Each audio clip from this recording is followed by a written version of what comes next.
Hello, people. How you guys doing? Welcome back to this channel. I know it's been a few months after the chess exam, and we've not really done anything. However, I've been busy here and there. And yeah, so today I will be sharing quickly with us on 7 steps to running the most effective meeting possible, which is a presentation I have made about twice or thrice now. And I kind of feel like let's just put it out there for everyone to, be a part of, even though it might just be the presentation it might be the slides for you. It might be some of the things I'm going to say. I do believe there are a few theories here which are not so common. So you probably want to take a look at those and pay attention. So once again, welcome back, everyone. My name is very long, so let's go with Ruben. My name is Ruben. And of course, quickly, this is like a leadership kind of presentation. So we'll just look at 7 steps to running effective meetings. All right, let's go. So why is it important to have meetings, right? And one of the things in this spree of presentations I've made around this is that every interaction you have with someone is a meeting. It doesn't matter if, you're trying to have a coffee, you're trying to take a lady on a date or something, you're trying to have a board meeting.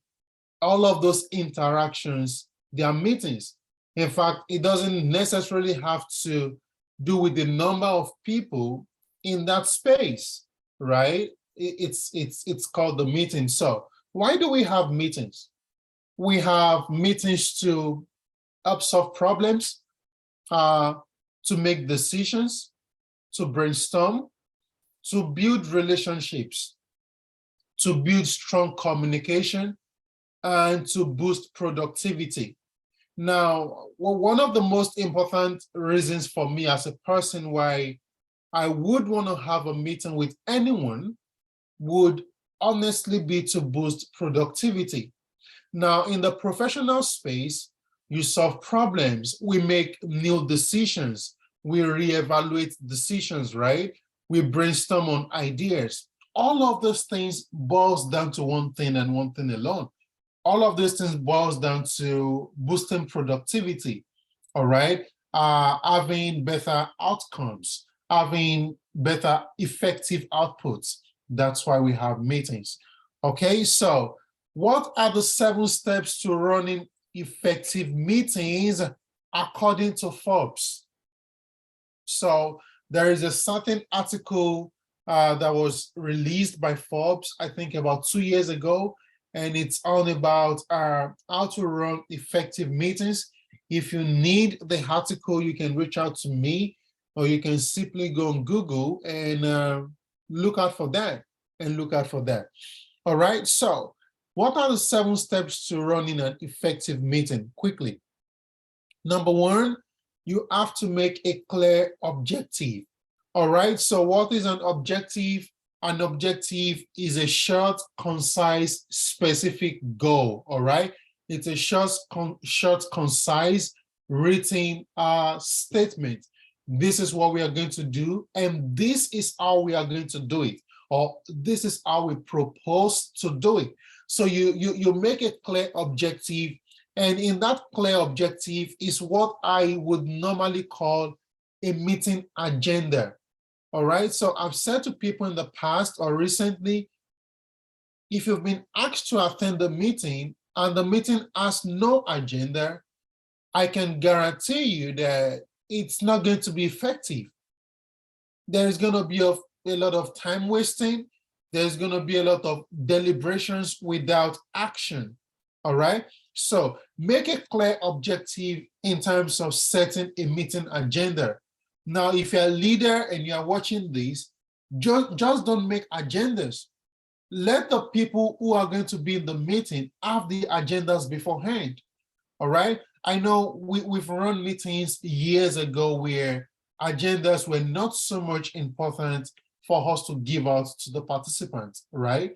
However, one thing that has evolved over time is letting the participants of a certain meeting also have the agenda before time, all right? So consider who is invited. And this is one of those things we will be using the theories to explain in the later slides. All right, so consider who is invited. If you run a company of about 500 people, every time you have a meeting, you don't want to invite the 500 individuals. That just doesn't make sense. That's not effective in terms of communication. It's not effective in terms of interactions, right? We've always said meetings should be interactive. All right, it's not a dictatorship system. Meetings should be democratic, and of course, it should be interactive. So you want to consider who is invited, and that is important. And that will leave you to scheduling. Stick to your schedule. So if you have a meeting, and let me just give an example. I once worked in a certain school, as a teacher. It's probably one of the biggest schools in Istanbul, Turkey. And this is how meetings are being run. Meetings are run, you're going to have your meeting with the floor manager level. When you get into this work environment, you understand what kind of floor are you on. Are you on the first floor, second floor, the third floor? There's a way they categorize it. Every floor has a manager level. Now, the three levels are probably going to have the same kind of meeting with the same content. However, because of the number of employees on each of those levels, all right, you are going to schedule a meeting with your manager level. And that allows to consider who is being invited, what is being said, who is going to be held accountable, and the interactiveness of these meetings. And I think that's one of the best meetings I've had in a long while, all right? Scheduled meetings. So take no hostages, of course, start on time, end on time. I nobody want to sit in that room with you for 3 hours, deliberating on just a single thing that could have been done in 30 minutes if effective ways were used. All right, ban technology. Now, this is a very wild point because someone might be saying, what if we need technology for this meeting? And again, I've been in this kind of meetings before where we had to, you just need to have your laptops, right? You need to have your PCs. It was about data analysis and a new system and all that you have to see. But this is not what we're saying. So ban technology might be in terms of, you can say in the next 30 minutes, this meeting has nothing to do with your telephones. So you probably want to put them on silence or you want to turn them off respectfully, right? So also understand that when you have meetings with adults. So treat them like adults, all right? And that's another important part. Treat them like adults. All right. So for you to have an effective meeting, so a meeting is a two-way street. What you're putting in and your expectations of the things you've put in. So your expectations will be the output, right? So your expectation becomes the output. So your follow-up is what you are going to use to determine the output. So if you've had a meeting, a series of meetings with a certain group of people, you want to follow up if the recommendations, if the action plan has been taken into consideration. And that is super important because you can have steps 1 to 6 effectively. And if you're faulty on step 7, then you're not getting anywhere. So all of these are effective meeting steps are things that should be considered, not just considered, but also should be carefully attended to. I think that word makes sense. Should be carefully attended to. All right. So basically, I've kind of explained these 7 steps. So, but step 1, let's just look at a few things that probably stand out. So, is it a meeting where you're seeking input from others on the problem facing the company? Now, recently I had a meeting somewhere And the manager spoke for 45 minutes. And when she was done, she said that's the end of the meeting. And when I was seated, I wrote an email back to the manager at the end of the meeting. And, I tried to make my concerns known. Like, you don't run an effective organization this way. You don't run an effective meeting this way. You need to seek input. All right. So there is a problem facing the company. You need to plan, you need to implement, you need to execute. You need people in all of those phases, right? So you need to seek input from others in that meeting. So are you looking to arrive at a decision on a particular matter? If yes, these are the things that need to be in the agenda of the meeting, all right? So number 2, consider who is invited. We spoke about this already. Stick to your schedule. Again, let's pick out an important part. So display the agenda during the meeting to keep attendees focused and on track. So it's not just about sending out the agendas to them, and these days we use so many online equipment or tools, which I think technology has made scheduling meetings so easy. Calendly, Outlook pages, and the likes of those things, right? So you can display the agenda there just to keep people on their toes. And this is a beautiful part about creating agendas, right? This is a beautiful part about agendas. It allows the people, it allows your employees, it allows the people who are going to be in the meeting to have a solution-based mind.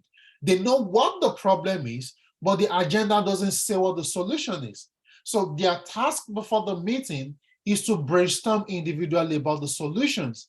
And that's an important thing to note. Agendas don't send out solutions. Agendas send out problems, send out issue-based situations. However, the purpose of now sending out the agenda is to make them brainstorm on possible solutions, All right? So number 4, take no hostages. Let's just take a look here. Avoid one person dominating the conversation. Like I said, with the manager of the meeting I recently attended. All right. So now there is a rule now, which is make space, create space, and all those things. All right. So we have people who are extremely outspoken. We have those who are not so outspoken. However, they are extremely intelligent. And I've said this to people over time. All right. Being outspoken doesn't equate to being knowledgeable. Being outspoken doesn't equate to be intelligent. These are absolutely 2 different things. All right. So you need to understand the kind of personnel you have on your team. You need to understand what their personalities are, and you also need to create room, engage individuals in these conversations. All right. So you want to politely call out individual and remind them of the need of input for others. I said this earlier on, you deal with adults, deal with them with respect, deal with them as though they know what they are doing, all right? Because actually, if they don't know what they are doing, then why were they employed in your organization in the first place, okay? So establishing ground rules at the beginning of the meeting can help create a framework for productive group discussion, all right? So you probably want to establish a ground rule. We are not touching our phones, all right? If you want to, for example, if you're having your meeting virtually, you want to say to individuals, raise your hand or use the button on Zoom or something to indicate that you want to speak, all right? If you have a question, drop the question in the chat box. Someone is going to be there looking out for those things. So these are some of those basic ground rules you can create, and not speaking over one another in meetings and all that. These are all excellent framework for productive group discussions. Excellent framework. All right. So start on time, end on time. I nobody want to be there listening to you for the longest number of years. So you absolutely want to be quick, be on time. All right. And I said this to people too, because I've also led meetings. And I'm such an impulsive person that I may not put detailed effort into into analyzing all the items on the agenda. I want to go by the flow of time, all right? But again, that doesn't help you to manage time. One of the effective attributes of a leader is time management. You want to be conscious. You want your employees to be productive with their time. You want employees to absolutely to understand the value of time. And that is important. And that is important. So basically, you don't want to schedule meetings longer than an hour, all right? Except there are issues arising here and there. You don't want to schedule a meeting longer than an hour because people have attention deficit. Attention spans different from groups to groups, all right? So let me give us a quick example. Something happened a few weeks ago. I took some set of amazing young adults on a certain topic, which was supposed to last for 1 hour, exactly 1 hour. And at the end of the day, I spent 1 hour, 40 minutes. But I was conscious of something. I was conscious that at the end of my 1 hour, these young adults were the ones who wanted to stay for 40 more minutes. They were the ones who wanted to engage me for 40 more minutes, not the other way around. So I didn't try to engage them for 1 hour, 40 minutes.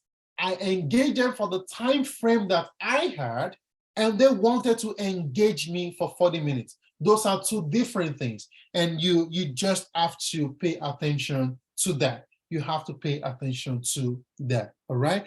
So, and of course, again, this is why we have managers in our organizations. If you have a certain employee who is disgruntled about a certain thing or a certain situation that could be solved by the floor manager level, you can redirect them to the manager after the meeting. Let them have a one-on-one session. That's one of the roles of the manager, all right? Relieving the top leadership of the burden of meeting with employees. And that's one of the things you can also do, to consummate the times of your meeting, all right? So ban technology, no cell phone use, create some frameworks, some ground rules, just to keep people attention-based, keep your meeting attention focused for the time being before everybody checks out, All right, follow up. We talked about this again, but let's look at some of the ground rules, all right? So you want to send up a follow-up memo within 24 hours of the meeting. And I have a very funny experience with this. I think last year, December, I conducted a training for a certain health organization for their community health workers. And it just didn't click. I mean, I was so busy. I was doing different things at the same time. I was traveling back. It was a 3-hour journey. I was traveling back down. I didn't have time to pick up my laptop. I got home. I was so tired and all that. So I sent the evaluation email to them almost the second day, and they didn't reply until the 5th day. So I had a quick conversation on the phone with the lady, and we were just chatting, and she said, well, we were all expecting you to send the evaluation that same day. I was like, well, I'm sorry. And I really learned from that. And that's why I think this rule makes so much sense, right? So you want to follow up via email within 24 hours of the meeting. Why? The discussion is still fresh in the minds of people. People tend to ramp up expectations. People tend to ramp up their research immediately after an issue has been made known to them, all right? So it's simple psychology, all right? People tend to go after things they don't know the minute it was said to them, all right? So you want to follow up within 24 hours. You also want to let people be aware of deadlines. You want people to be aware of their tasks, responsibilities, and duties. And, I've said, shout out to all the women who are managers and who are leaders. I've said some of my very best leaders and amazing managers has been women, all right? I had a lady once, her name is Lena. So every time we have a meeting and there is an assigned role to someone, you are getting a Google Sheet within the next 15 minutes telling you of your duties and responsibilities. Keeps you on your toes, all right? It's like an alarm system. You understand what you need to do, what needs to be done, how it should be done, and most importantly, when it should be done. When it should be done, all right? When it should be done. Okay, so what is community engagement? What is one of the most common mistakes made by professionals? And what is the purpose of community engagement? All right, and like we said, everything we said in the beginning also applies to this. All right, you are engaging your community most times because there is a problem to be solved. And the great epidemiologist, the father of epidemiology, John Snow, all right, started his epidemiology journey from problem solving. From problem solving. You also want to make a decision, all right? COVID season, the citizen made a decision. We are going to stay 6 feet apart. We're probably going to put on masks, all right? We don't want to have 100 people in a room, in a ceremony or something. You make decisions, you brainstorm on ideas, you build relationships. I tell people in community engagement and outreaches, one thing is extremely important, and that is the relationships that you build. Collaborations with other community-based organizations, other private entities, collaboration is great.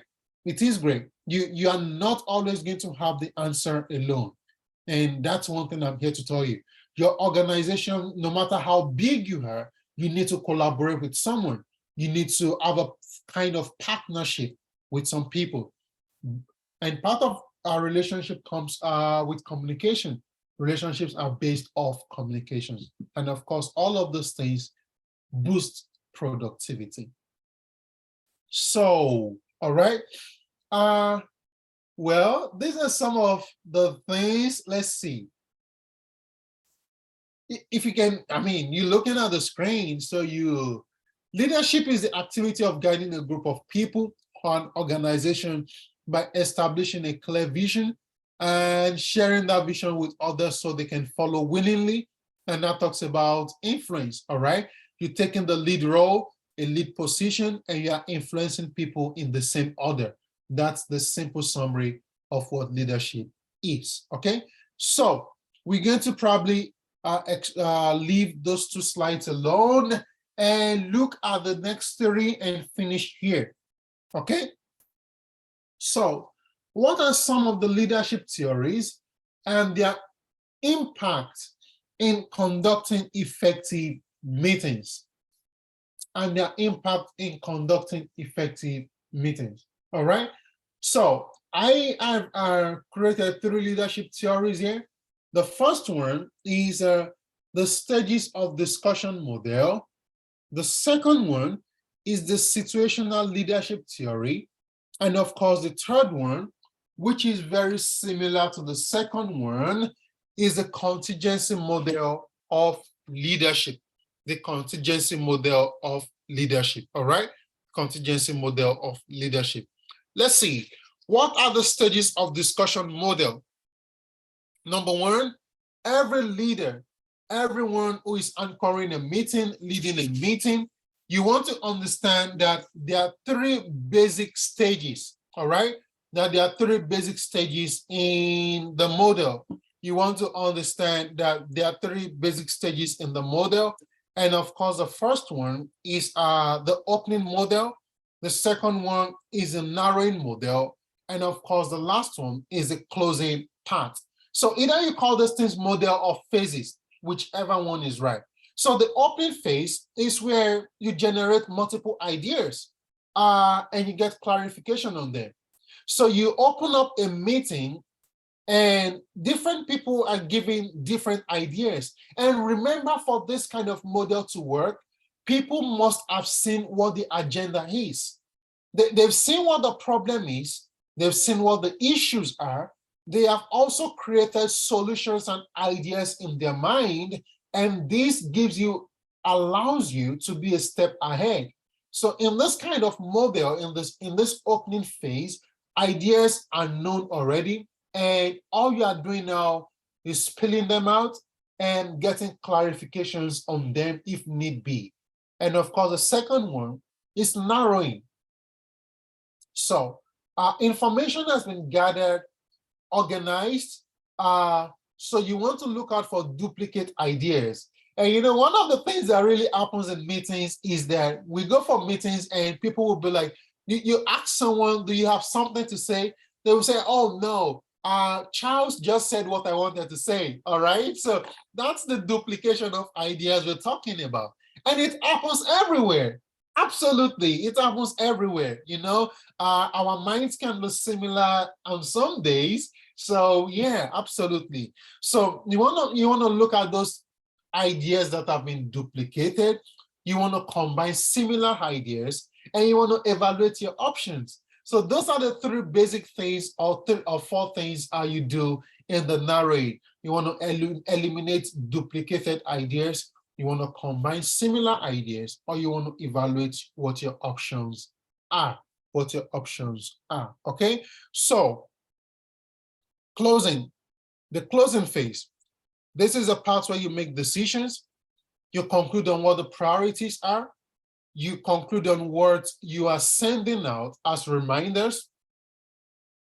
You also conclude or you give a directive on the task to be completed. These are the things that happen in the closing phase. You've made decisions. You know who needs to do what. You know when it needs to be done, and you know why it should be done. You've made clarifications already. You've eliminated duplicate ideas. Now you're making decisions and you're prioritizing the things that needs to be done urgently. Things that needs to be done urgently. All right. So now this is one of my very favorite theories, which is a situational leadership theory. So you probably want to roll with me here for the next 7 minutes. And let me bring some clarity to this, because the last place where I presented this leadership theory, we had so many questions and we had a lot of fun. We really had a lot of fun. All right. Shout out to that group. All right. So the situational leadership theory. The situational leadership theory, or SLT, is exactly what it sounds like. Situation-based. All right. So you have a leader that is dealing with a certain issue as it comes, not premeditated. So this is, you are taking what the certain situation is giving to you. So for example, let's say this is, we are almost into the post-COVID season. Masks have been taken off, we enter some buildings now, there are no hand sanitizers and all those things. So you're leading a kind of organization where some workers, based on directive, have stopped putting on masks. However, we are also in the season where people are having allergies, and there's a lot of cold and flu going on right now. I don't know if you are familiar with the news. And you telling your employees to put on masks might be one of the things you want to do now, might be one of the solutions you want to implement. However, some employees are disgruntled about that. So it is situational because it is not premeditated. The situation of the cold and flu that we're having now is what is bringing in that challenge. So it is completely situational, all right? So the situational leadership theory contains the style and the maturity level. So there are two components in the SLT, which is the style component and of course the maturity component. The style component and the maturity component, all right? So when we look at the styles, we have 4 particular categories, all right? So we have the telling style, we have the selling style, we have the participating style, and we have the delegating style, which goes from S1 to S2 to S3 and to, of course, to S4. All right. So the situational leadership theory allows for flexibility, and I'm going to try and explain this in a minute. All right. So let's say the telling style. So in the telling style, you do have a group of employees who aren't particularly aware of the full operation of the company. So you need to tell them what to do. They are like the newbies in your company. They are on the instructional level. And every organization must understand that instructions and information cannot go out in the same language to all kinds of employees. No, it's not done. That is miscommunication.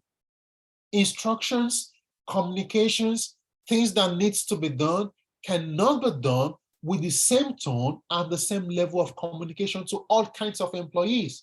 You have a few employees that are on the telling level. You need to just instruct them on the things to do.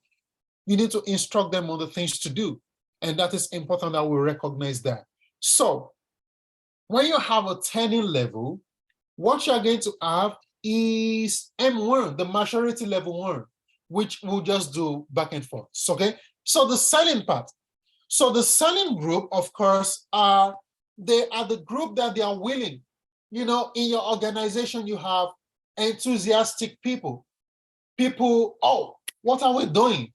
Yeah, we need to move this. Okay. They don't know how to do it, but they are interested in doing it. So these are the people that you don't necessarily have to instruct. You still need to instruct them, but they understand that this is the direction the company is moving. We just don't know how to get there. All right. And you have the third group, which is the participating. They are well grounded in the company rules and regulations. They know the workings of the company. They know the things that needs to be done. They are already doing them. However, they are winning, but sometimes they can be reluctant. Okay? So these groups are the group of people who you probably don't want to hand over managerial positions to. Why? Because they cannot take initiatives. So for me, once S1, S2, S3, sometimes you don't want to hand over the reins of managerial positions to them. And why is that? Why? Because in all of these three groups, they lack the skill, they lack the knowledge, just instructing them, and of course the participating, which seems very good. However, they are reluctant to do things. Managers aren't reluctant individuals, right? They aren't reluctant individuals, all right? So the delegating path or the delegating component, the S4 group, they are absolutely, you're talking about the managers. You're talking about the upper echelon of your company.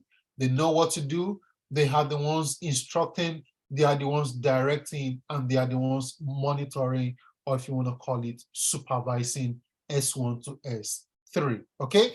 S1 to S3. And one of the benefits of the SLT theory is that it allows you to be flexible. You understand the people that you have. You understand what their capacity is. Leadership is always about capacity-based approach.